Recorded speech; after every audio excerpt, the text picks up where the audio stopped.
Hello, everyone, and welcome back to our Fuel Arts webinars, where we blend creativity, technology, and venture capital, the three known pillars of creative tech. I'm Denis Belkovich, the co-founder and general partner of Fuel Arts, and joining me today is Daria Rzhavtsova, head of business development and partnerships at Fuel Arts. Hi, Daria. Hi, hello, everyone. Yeah, so today we are both excited to continue the so-called Swiss webinar series dedicated to the dynamic Swiss creative tech ecosystem and its powerful enablers. This series is made possible thanks to the partnership between Fuel Arts and the Zurich Center for Creative Economies at the Zurich University of the Arts.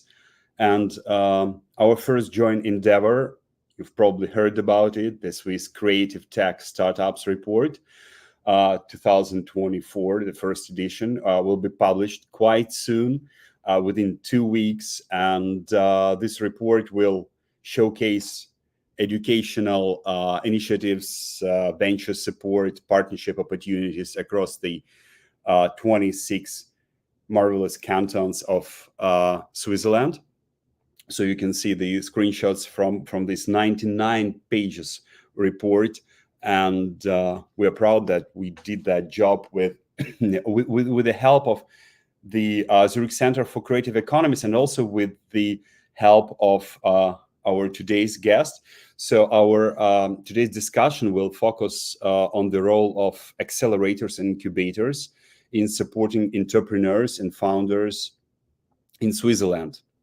So this session features Z-Kubator, a creative tech incubator within the Zurich University of the Arts.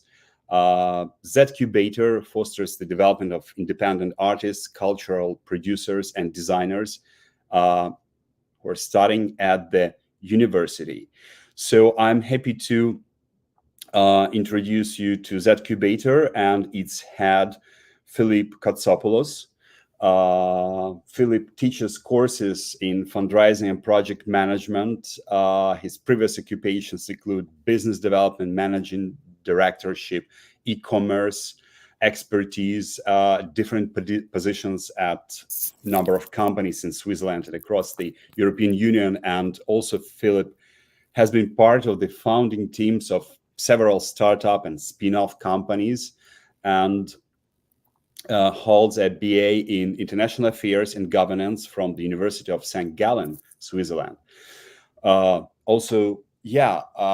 believe that the other positions that Philipp occupies we'll discuss during our webinar. First of all, hi, Philipp. Thank you for joining us today, and thank you for applying your skills, knowledge, and network to shape the creative tech ecosystem of Switzerland.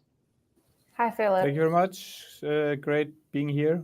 Thank you, everyone who's attending. Happy to be here. Thank you, Philipp. So let's start with the general question. As soon as you represent the creative education, so-called creative education ecosystem, and the first question will be about your personal education, how it helps you in your current journey, current work with the startup. So you have a diverse educational background, which ranges from international affairs and governance to creative leadership and teaching entrepreneurship. So as you see it, which education has contributed the most to your current mission of helping entrepreneurs and startups to evolve? I would say actually all of them, because I think I've been working in various different industries, and for a big company, I've headed up a foundation and an NGO, and we worked in the film industry in Switzerland, and I've been at Zurich University of the Arts for over 10 years. So one thing I think you learn if you switch between industries and companies, you learn to learn very quick, and but you also maintain kind of a bit of an outsider perspective and kind of look at the things maybe a different way than people who have been working there for like their entire career. And I think this is something you can also pass on to future entrepreneurs, because once they step out and want to pitch their project to get money or clients or partners, they always have to think, what does the other person know and expect, and how can I kind of make my ideas come across attractively and understandably. So they need to kind of learn to kind of step a bit out of their bubble, maybe take a step back and kind of try to look at their ideas and projects from a bit of a distance. And that's, I think, what I've learned throughout the years.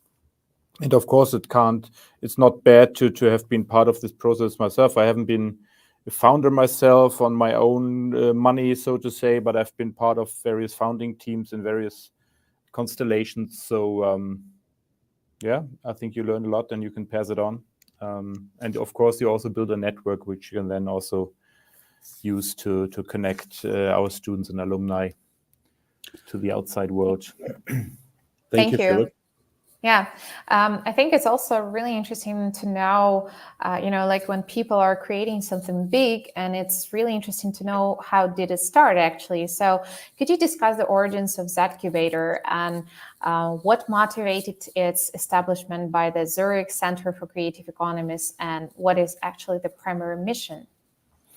Well, I mean, the goal and also the reason of existence are like two factors. One is that, there's a big need for like entrepreneurial skills at an arts university, because most of the graduates, they're entrepreneurs in some way. Some are just like part-time self-employed, others are like full-time self-employed, or they found like companies or non-profit organizations. They work in some sort of collectives.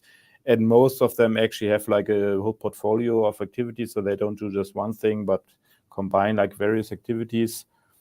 So there's a big need for like having like entrepreneurial skills and also an entrepreneurial mindset who be able to tackle these tasks. So that's kind of the need part, but also we see like a big potential, because I think our students and alumni, and then we have like all the artistic disciplines, including design at our school. I think they can add a big contribution to the economy, to the society at large, with their skills, with their mindset, with the way they approach problems and develop ideas. And we want to help them launch their careers, launch their projects, launch their startups, and make an impact. And also, of course, we also want to showcase them. And so this is kind of the incubator side of it. So this is kind of basically the two reasons that we exist. We've been in existence since 2016, and we've had a lot of students and alumni on our program since then. So there's a big community developing. Amazing. Thank you, Philipp. I'd like to ask you the question that me, Daria, and the other employers at Fuel Arts, we hear from time to time, very frequently. So we are asked about our milestones and about our graduates as a measurement of success. So as soon as Fuel Arts is also an accelerator, so your Z-Kubator is an incubator, we are close relatives. I would like to readdress this question to you. So could you outline the key milestones of Z-Kubator to date?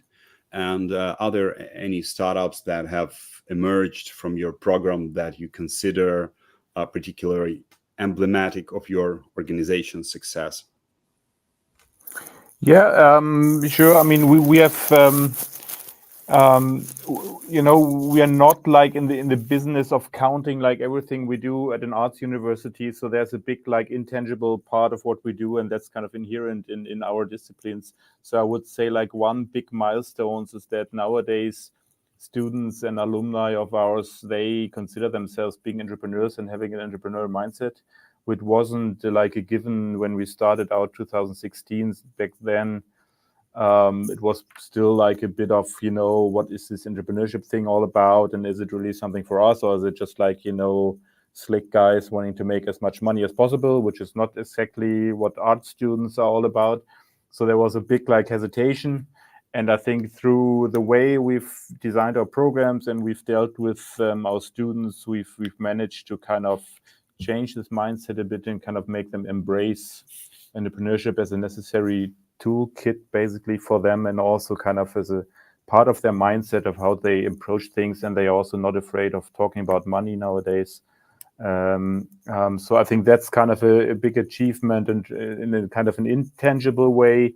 And also but we also of course look at kind of the companies that come out of our program. And I mean, we've had an incubator program since 2019, where we have like 3 to 4 projects every year, who are kind of entrepreneurial projects. So most of them kind of want to do their startup based on, usually it's either a research project they start with, or like a graduation project from their studies.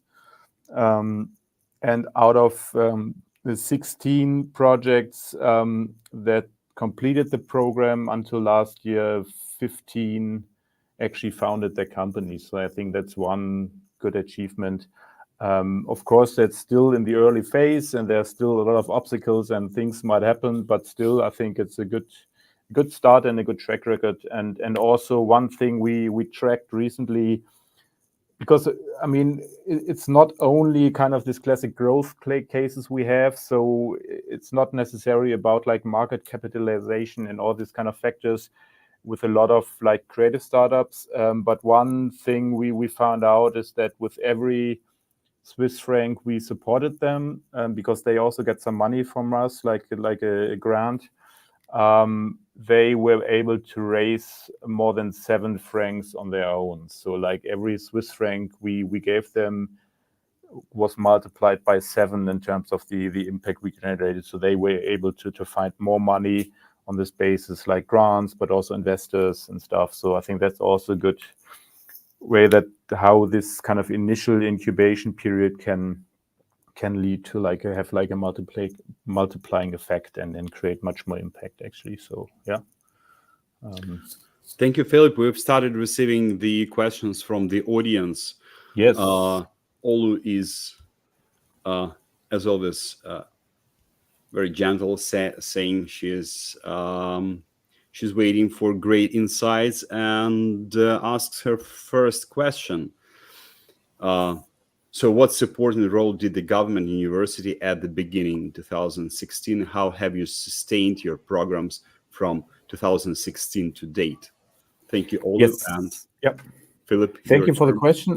So we are a state-owned university owned by the canton of Zurich.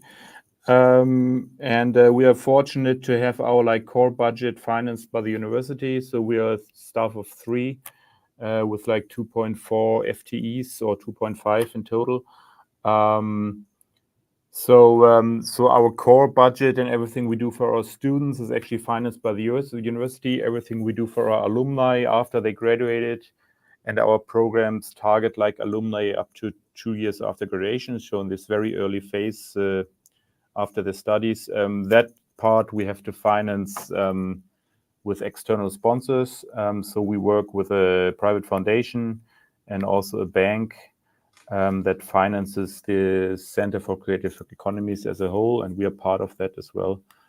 So we have to find sponsors for our external offerings, for the offerings for alumni. So that's kind of the way it works. Yeah. Cool.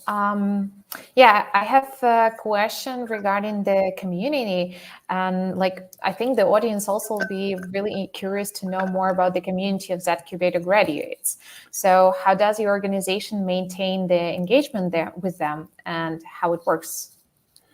Yeah, I mean, we work closely together with the Alumni Association of the university. I mean, they are the network for everybody who's graduated here, no matter what they do, how old they are. So we have a bit more of a focus on the founder community within that. So it's a sub-community, and actively we work with them in the first 2 years after graduation. After that, the contact is a bit less frequent. But we, for instance, I'll show a slide later on, we have a founders night in June, where the founders community gets together, and the current incubatees present their cases. They also get feedback from coaches and experts. And it's also a good way of kind of reconnecting with the community. Also, we do a little bit of tracking of what kind of, how they developed. So I just share the link to our startup finder, where you can have an insight into the entire founder community. These are both startups that went through our programs, but also those who kind of made it without our support. However they managed, I don't know. No, but of course, in every university, there are always various ways of kind of founding a startup. Some go through like the university programs, but there are no only like that many slots you can give. But some also kind of do it on their own, or they found a company after the studies. And we also include those in our founders communities, that we call them startups, and the other ones are spin-offs. So we've been tracking them since 2011, actually, and it's a community of like around 60 companies, which, I mean, you have to know that Zurich University of the Arts only has around 2,200 students. So if you compare it with the big universities in Switzerland, that's like 10 times smaller. And the Startup Finder, that's equivalent to almost 5 incorporations per year, which is actually not that bad. I mean, if you calculate it times 10, you would have a comparison to University of Zurich, but they don't have 50 startups per year. So considering our size, actually this 4 to 5 companies per year is actually quite a lot. And also, I mean, we're an arts university, right? I mean, a lot of people study here to become pianists and actors and stuff. So this founding a startup is probably not like the top of their priority when they start their studies here. So we're quite proud of that, and it's a great community, and it's a really interesting mix of companies. A lot of creative tech, of course, but also some other types of organizations and business. So it's quite diverse. Yeah. Yeah. Go ahead, Dan. Thank you, Philipp. Before we move to the more general questions, like talking about the ecosystem of accelerators and their spread in Switzerland, I'd like to ask you, it seems to me that you have several slides in stock. So is it the right time you'd like to present it or comment on it before we move from Z-Kubator to the general creative tech in Switzerland, or not? Yeah, quickly. I can maybe quickly just show a couple of figures. Yes. Concerning this founders community. Let's see how, okay, I have to skip, sorry, if you become dizzy. So this is the community I mentioned. So there's like the majority of startups and spin-offs are the ones who really started during their studies or doing research at our universities. As I said, that's almost 5 per year. There have been 3 exits. One of them is also featured in the creative tech report that's being produced this year, Vision. That's one of them, for instance. It's more than half of them are founded or co-founded by female founders. And we're very proud of that, because the Swiss average is around 20% in the whole startup ecosystem. So we bring like a lot of diversity to this ecosystem, not only in terms of gender, but also in terms of the type of topics covered and the approaches. And it's also almost half of them have been founded by like interdisciplinary teams, like creatives from our university teaming up with engineers or business students or whatever. So these are also very interesting combinations. I think we could have more of in the future. And if you want to look at the sectors, it's a lot of tech, also game studios are in this top sector, a lot of design companies like product design, but also service business models. And the rest is kind of spread over like a number of sectors. So this is kind of a overview of what you find in there in this database. Yeah. So that's, I think, the slides I wanted to show in this regard. So yeah. Olu says, yeah, she finds the female co-founder stats is absolutely impressive, and asks her next question. So how do you address IPs from any of the innovations and any joint collaborations between the incubator and startups?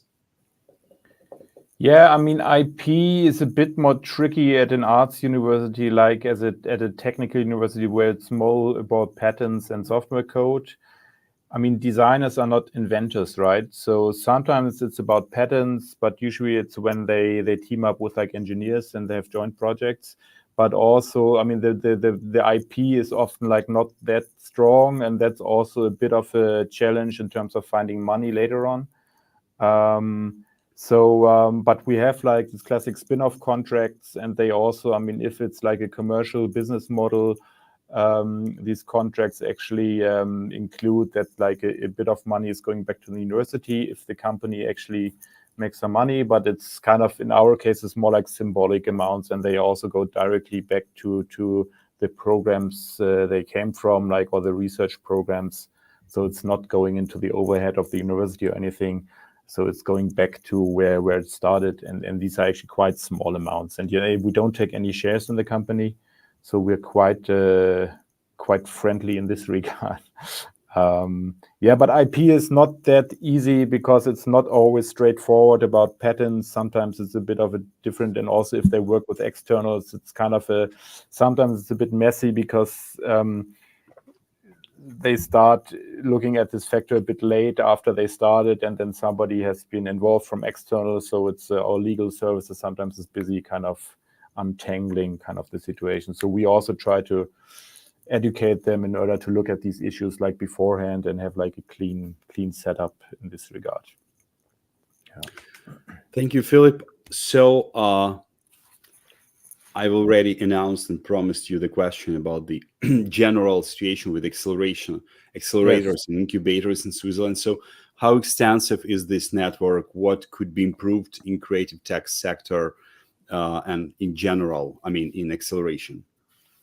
Yeah, I mean, in general, I think the scene is very active. Just last week, we had a big startup conference in Bern, the Startup Days. That's one of the biggest startup conferences. Like, it's also become like very diverse. I mean, it's not only about male engineers anymore. You find like all kinds of people, a lot of women as well.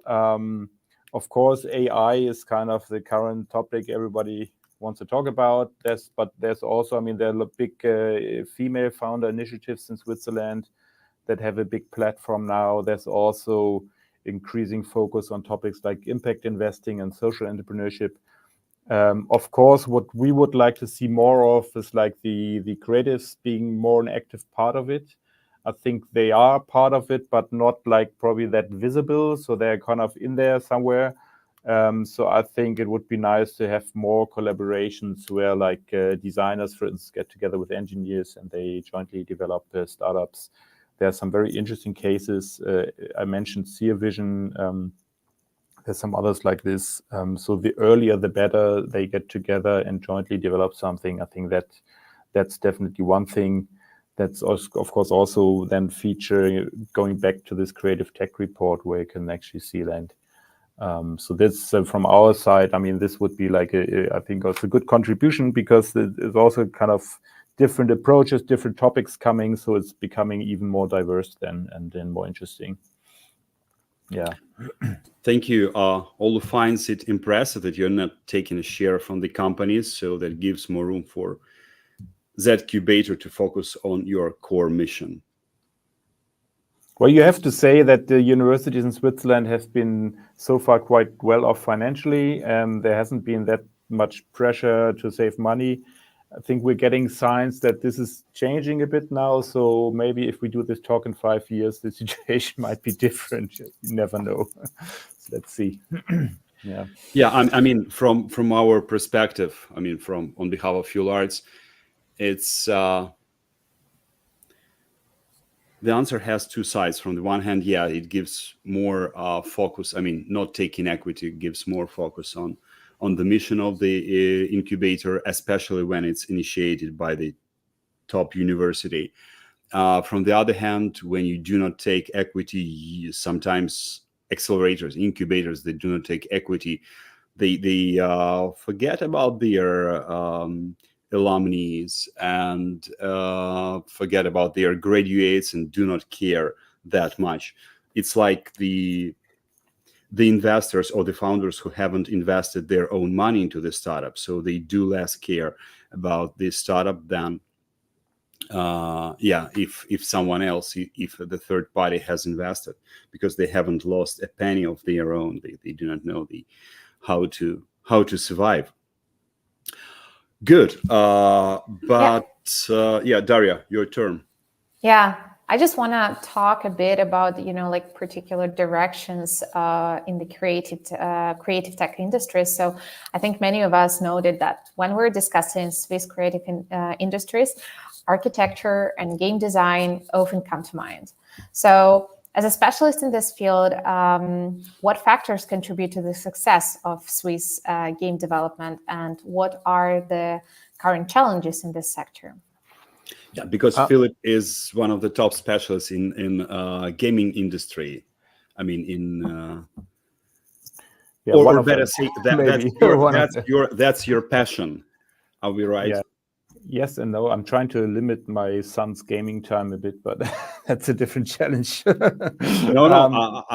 didn't. I wasn't. My question wasn't about your personal gaming experience. No, that's true. No, absolutely. Just a joke. No, about the gaming sector. I think it's a very interesting topic. I mean, first of all, the influence. I mean, our university has been the first one in Switzerland to offer like a game design program. Over 10 years ago they started, and meanwhile others have added to it. Also at the ETH Zurich, at the Technical University, they have a game technology lab now. They of course approach it more from the technical side, and we have like the design storytelling side, but this of course is like a great combination as such. So it's a very active scene that's developed. They are also very well connected amongst each other. There's like an association called Swiss Game Developers Association, and they have an incubator on their own and the workspace. So it's a very tight-knit community. They help each other. It's a very good spirit. Challenge is a bit that there's a bit of a lack of like big players in the sector in Switzerland. So you don't have any like big publishers or specialized investors. And there's also like not like this really big players in terms of game studios that have like these international productions. So after graduating, it's a bit lack of job opportunities for gaining experience. So many graduates start on their own right after the studies, which is of course quite risky. So it's a lot of small indie game studios, and there's like a couple of organizations providing funding, but it's not that much. So you have to find like money. Of course, you can attend like international game conferences and pitch to investors in London or Stockholm or whatever. But of course, it's always more difficult if you're abroad and they don't know your own country and ecosystem. It would be, of course, easier to have like these investors here in Zurich or in Switzerland, and also like bigger organizations who can actually employ game designers for them to gain experience and build up a network before actually starting out on their own. So these big players are definitely missing. I mean, there's some tech companies, of course, that employ game designers, and Meta, the Facebook parent company, has like a development studio for virtual reality here in Zurich, and Accenture, they bought up a lot of creative agencies during the past, and they have some outposts here, and they also employ it. But these are like here and there a bit, but there lacks a bit of a power on the street to make this kind of take off somehow. So it's a bit, it's a very active scene. But they also struggle economically a bit due to the lack of bigger financing opportunities here in Switzerland. Thank you. Yeah, thank you, Philipp, for your honest reply. I should only add that the gaming, we try to represent the gaming industry as well as other creative industries in our upcoming Swiss Creative Tech Startups report, and you'll be surprised. I mean, everyone, Philipp, of course, saw the report, but the rest in the audience will be surprised in terms of the amounts of money invested into that industry compared to the others. So it's one of the leaders. We won't tell more, but yeah, really, Switzerland is one of the pioneers in gaming industry. So that's totally true, and we are we have to ask you the last question. We have come to the end, surprisingly. So what's your vision, Philipp, on the future of Switzerland's creative tech sector in the upcoming years? particularly in terms of the founders' education?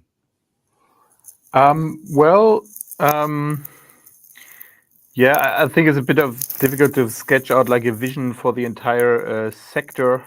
I can basically kind of think about like our own contribution and how we would like to see things developing. I think that's more realistic. And as I mentioned before, I think it would be nice to see more diversity in the future, to really, because Switzerland has this unique situation with like top universities, a lot of tech companies here like Google, Microsoft, and they really have not just sales offices, but really development offices here in Zurich and in other places. There's also the French-speaking part of Switzerland, which is a unique ecosystem with very, very strong players.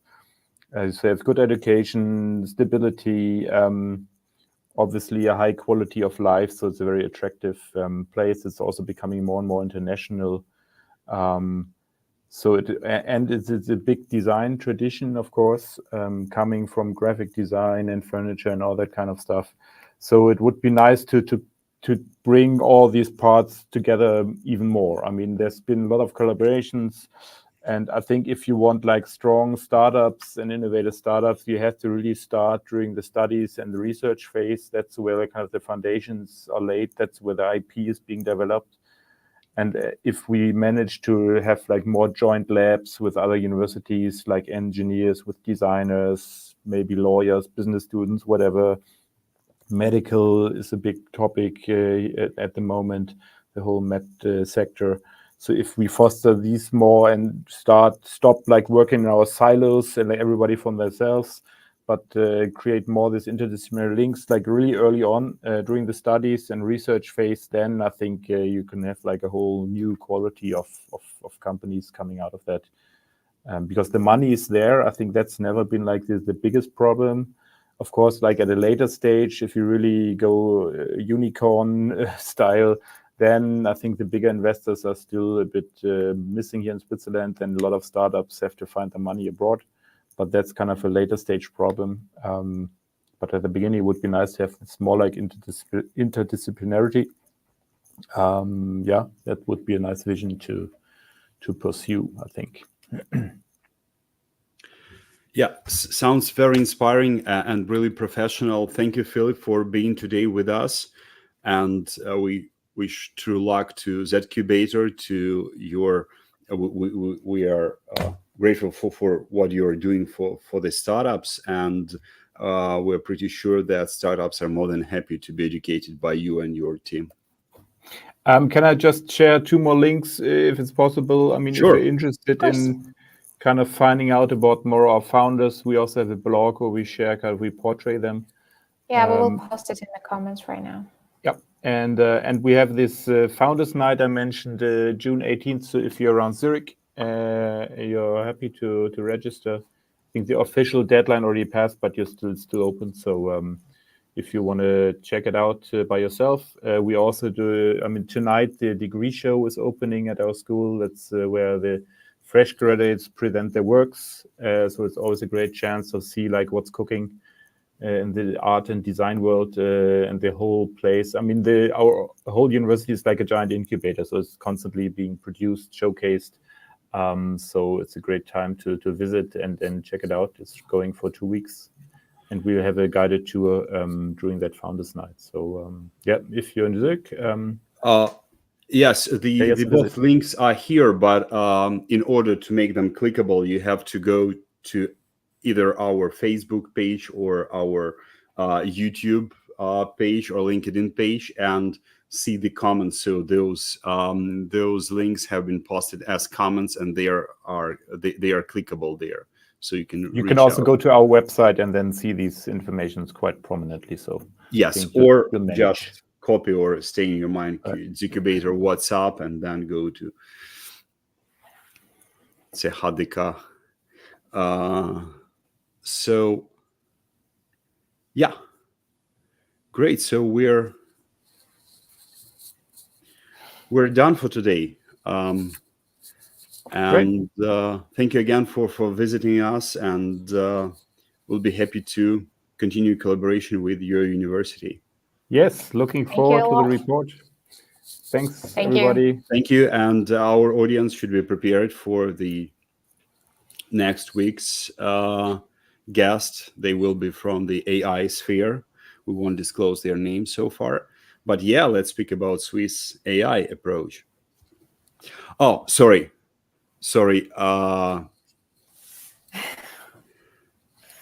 One more question. One more question. Sure. Yes. Fuel Arts, thanks to all who never misses a question. Any unicorns yet, and how do you engage with the startups when you have transitioned from the incubation program? Let me start commenting on it, please, because we haven't. When you asked this question, we saw this question, but as soon as Philipp started showing the slides, and he showed the Seer Vision, who can be considered a unicorn because they have passed the M&A procedure, so they are a part of a much bigger company in between the unicorn and decacorn. And also the second part of Philipp's reply was about the alumni. So we thought that we have fulfilled your interest in replying to this question. That was my personal opinion, so that's why we haven't put this question on stage. But if Philipp has some other, yeah, well, I mean, they're not like yes. We don't have like unicorns, like spin-offs from our universities, but I think our alumni are involved in some. Also, sometimes even part of the founding teams, but technically it's more like spin-offs from other universities, because that's where the IP was developed, basically. So that's the answer on this. And the other, yeah, I mean, as I said, I mean, we do these events. We're also thinking about providing more active services to our kind of founders community at the later stages. What we heard from them so far is that they don't need another online platform. Everybody's on LinkedIn and on various other platforms. They don't need, because a lot of schools are thinking about doing their own online community. So this, I think, is not needed. So we can get in touch with them through the existing platforms. But we want to, we have created some formats in the past for like studio visits and this kind of stuff. So we will keep working on that too, because it's a very personal business and most of them are kind of reachable geographically. So it's always good to meet in person rather than online. So that's kind of the way to go forward, I think. Yeah. Thank you. Thank you. I believe everyone is satisfied now. And yes, because we are here to satisfy our audience, to make them feel safe and covered with network and information. Great. Thank you again. And see you next week and beyond. Thank you so much. See you. Take care. Bye-bye. Thank you.